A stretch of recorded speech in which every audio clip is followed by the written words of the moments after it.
Welcome to the college experience at the Connective podcast. My name is Jake. I'm here with my co-host Caden, and today we're going to be talking about the grades, homework aspect to the college experience. Last week we talked about the college experience as a whole. Now we're going to dive a little bit deeper into kind of the key parts of college, the grades. My co-host Caden I think he has some stuff to say about it after recent events. Caden, why don't you kick it Are off? we using this intro? Of course we are. Why would All we right. not? Well, this is new and different. I'm the one answering the prompt, if you will.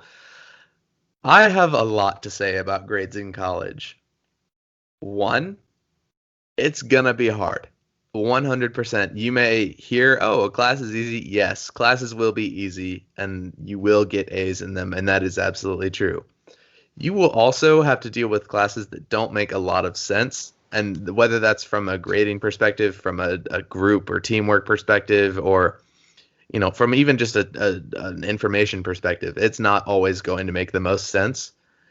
And in those cases, it's really important to understand that it is okay if you get a lower grade than you normally would in a class that you're confident in.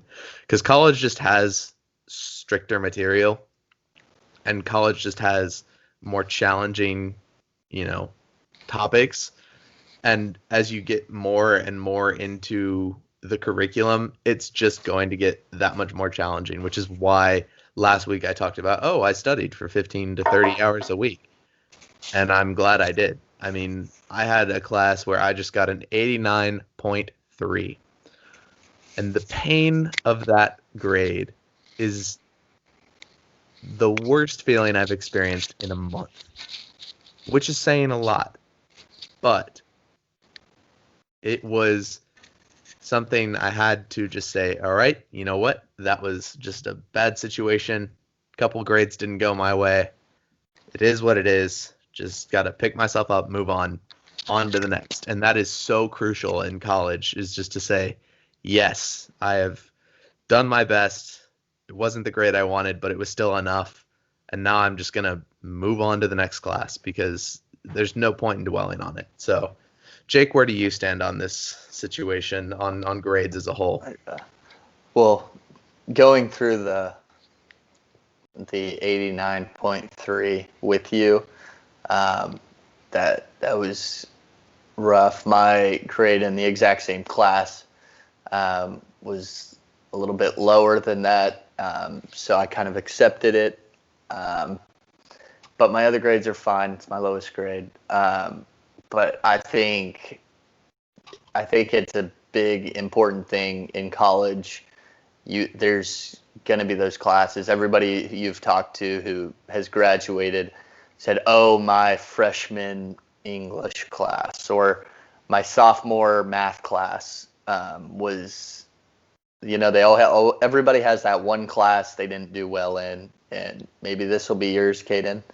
I think econ's going to be the one that does that to me. I have a lower grade in econ, and I have to get a 97 on my final to get an A.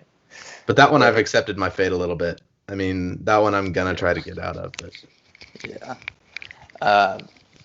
So I think you obviously just keep your head down, work hard. But at some point, you just got to accept the B or the C. If you're used to getting A's, you're probably going to get a B. If you're used to getting A's and B's, you're probably going to get a C, and so forth and so forth. So I think it's definitely a wake-up call. It's definitely part of the college experience that we talked about last week. My take on grades, I don't know. I've always been kind of confused on grades. I know they're important to get the piece of paper at the end, but I think the knowledge that you learn is more valuable because in high school, people would take notes and all this just to get the grades, and then they would totally forget what we learned, right? Right. And I think that totally defeats the purpose of school and education altogether. So I I envy the schools that take a different look on grades, and they work on just learning on their students learning the knowledge, learning the learning, the whole learning aspect. So, but in college, I have more appreciation for grades because we're paying for the education, and it does mean a lot in the end. So, that's my 2 cents on it. And that's a good 2 cents, right? Like, I think it is just really, really different now because there should be a little more, they should be a little more reflective of, oh, what have you actually learned that you're going to apply in your career, rather than, oh, hey, are you maintaining an academic level at which we can continue to give you a scholarship, or at which you can continue to, participate in academics or athletics or whatever that may be. And I guess extracurriculars, not academics, but and I think, okay, yes, you can say, yes, tests are valid reflections of my understanding of this course material. But I mean, at the same time, I think there's more to be said about, how else can you reflect the knowledge you've learned? Like, if someone has, really put the time and the work in, like, I definitely appreciate the systems that just like let students learn independently and reflect what they've learned, and then just get a good, acceptable grade for that. Because my effort level for this class was above and beyond, and I got an 89.3, which, to clarify, is only 0.2 away from being rounded up to an A. So just to kind of put that into perspective, like, that would have been an A minus for me. So yeah, and being in this class with you definitely put in a lot more work. Looking back, I definitely put more work into other classes, because this class started off fairly easy, but then it really picked up about halfway through the semester. You had all these, like, there were some days, like, I think we had a project, an assignment, and a quiz all on the same day. Right. Yeah, and it was all just due. Yeah. Like, go. Yeah. And the teacher, the professor, was the first professor and teacher I had that didn't give you much information, right? And she wouldn't give you a whole lot of feedback. She wouldn't give you a lot of information about the assignment you're supposed to do. It was the first experience I've had where you're all on your own, right? Here's the assignment, here's when it's due. Kind of figure it out. Yeah. It's all up to you and your group. Which I will say, I have nothing against this teacher. Fantastic experience in the class. Absolutely. It was great. I had a lot of great moments in that class, a lot of triumphant moments in that class. And, I would say, honestly and fairly, I took away a good amount of stuff from that class, hands down, that not only, was management oriented, also, but people oriented, because it is, in a way, a people science. So, just the knowledge of, being able to, I guess, empathize better with people that came with that class was great. Obviously bygones in terms of grades, but yeah, like, I think it was definitely just a shock and a change to see the new format where, this is probably what college is going to look like, right? Like, most of my classes are just going to say, here's your assignment, here's your rubric. If you do something wrong, it's probably going to count against you. Good luck. So, and I think it seemed to me in this class the lower grades had more weight than the better grades. I think that's true for this class, but not all classes. Yeah. For this class, definitely. Maybe, I don't know what it was, but you just had a whole lot of reading, tough quizzes, tough assignment. It's just a hard class for your freshman year, and you and I were both in 18 hours, and so I think an 89.3. While it is the same as what I got, it's not an A minus, Mm-hmm. I think I ended with an 85 or something like that. Solid. Yeah. So, as of right now, what are you projected to finish with in terms of A's and B's altogether? So two of my classes I finished. Well, actually, grades aren't finalized, but nothing else is going in with 2 A's as of right now, and then I'm at three 89s, right? And my Right. writing, and I just turned in an essay, and I have a good relationship with the teacher, so I'm confident in writing. Um, Economics, I have an 88, and I'm confident in the final. So that it's a little bit of a toss-up, but I think it'll work out for me. That's good. Calculus, it was Spanish. I Yeah. have an 89, and the final is going to be tough. So I'm going to study for it and pray for the best. And it's a 4 credit class, so it has a whole lot of weight. Yeah. But I have 3 finals. So this week, it'll be definitely a grind week Mm-hmm. for Same here. calculus, Spanish. So Yeah. and again, for 18 hours, I'm kind of person to take the W on law. that. Yeah. Uh, Well, I'm just one to. I'm in 18 hours, yeah. but No, I got you. Yeah, I think right now I'm sitting on a 9 or an 86 in econ, maybe an 85, somewhere mid B range, and mhm. I'm not particularly confident about this final, but I have this and an open note stats final. So I Okay. am, and my stats final, I have like a 97 in the class. So I'm not worried. Like I can kind of bomb the final and A still little be bit, okay. yeah. Yeah. And I say that very lightly because I'm still going to take that very seriously, do all my stuff, make sure I've studied for it. But this econ final is going to be what my week is centered around because that is so crucial to me. Um, Yeah. and that's what that is definitely something that will apply during college. You will be in a situation where you may have to prioritize one class over another. I know that I don't have to do great on my stats final, so I'm not going to study as hard for it in exchange for studying for my econ final. And the reason for that is they're on the same day. So I know I have to make that exchange just a little bit. Yeah. I think that's very true. That's very true to prioritize your stuff and plan your time wisely. Um, I will say, looking back, reading the syllabus is a very important thing. Reading the textbook. Well, That too. yeah, but I did that. I'm just Yeah. saying because like the grading's different for each class.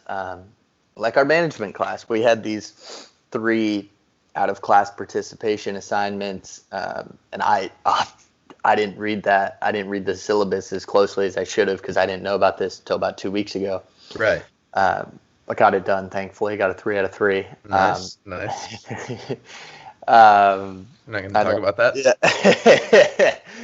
Yeah. But it's very important to read the syllabus and kind of just know where your teacher stands on certain things, any um, assignments that are going to surprise you.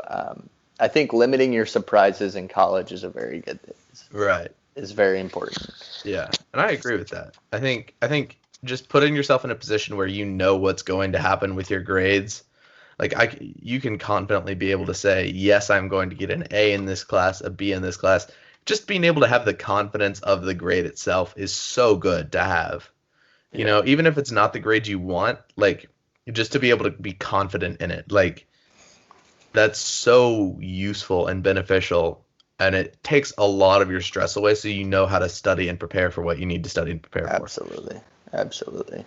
That's very true. Um, well, taking a step back from grades, I know we also were going to talk about a couple other things Hmm. this week, like class environments and then the work-life balance, and even homework. Um, I'll let you start that where you want. You got us out of a rut. I'd like to say thank you. But yeah, no. I think class environments is really something important in college. So this takes me back. During my tours of colleges, I had the opportunity to sit in on some classes at different colleges. I had the opportunity to explore classrooms at different colleges. And obviously there's the COVID-19 impact on things going on right now. So that skews things a lot.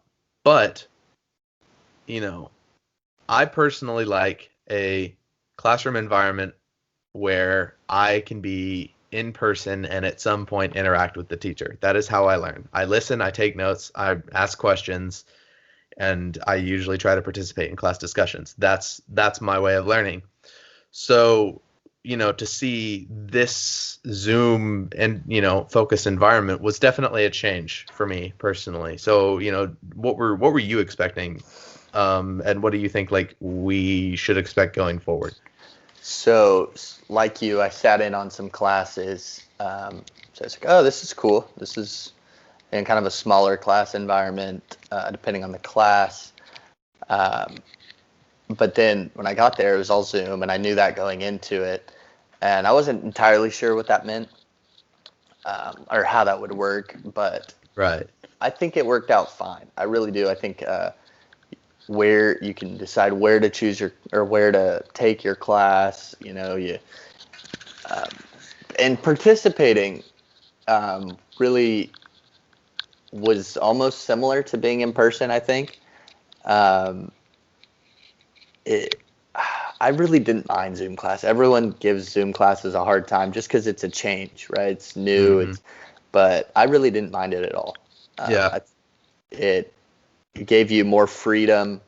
Um, it didn't affect me, but a lot of people chose just not to go to class because it was easier to sleep than take a class, especially because it was recorded. And I did that some with calculus just because it worked out better for me, and that's a class you just take notes in. Right. Yeah. And there's not a whole lot of participation, but in stuff like Spanish and business communications and management, there is a lot of participation. I think skipping out on those might not be the best, and Hmm. building a relationship with the teacher is also important to me. Yeah. So it's kind of where I stand on the whole work class environment kind of thing. Um, there are some classes that I wish were solely in person without masks, Hmm. like Spanish, but I know we can't do that. So Yeah. we Take an made, outdoor Spanish class. yeah, we made the best of what we had, I think. Yeah. And And that that's goes back to kind of what we've been saying. SMU did a good job of doing as much as they could hmm while keeping their students and faculty safe. Yeah, and I think it also emphasizes the point of it's important to really take advantage of the opportunities you can take advantage of, Hmm. right? Like I know we talked about that more on a social side before, but and I'm gonna say an academic side in terms of like studying, but in terms of classes too, it is so crucial to put yourself in an environment that works best for you, right? Hmm. My learning environment, whether I was on Zoom or in person, was pretty similar for me. But, if you're someone who learns very visually or who learns, just sitting in lecture, taking note, like your experiences are going to change, and so it's important to really do everything in your power to put yourself in a position where you are able to learn, in a way that benefits you. So, Hmm. you know, and I think And that it's part also, of it's part no, of go ahead. like kind of adapting and like Mm, changing and being able to kind of be molded into the changing work environment that we're right. going to be facing after the pandemic Hmm. and in this more technology driven world. Yeah, and I think then going on to our topic like work-life balance, like I think that is also a huge reflection of your work-life balance is the environment you put yourself in. Hmm. Because if you put yourself in the environment that best suits you, you're going to be able to put in a little bit less time studying on the back end. You're going to be able to absorb more in the class. You're not going to be as confused, and you're going to feel more prepared for tests.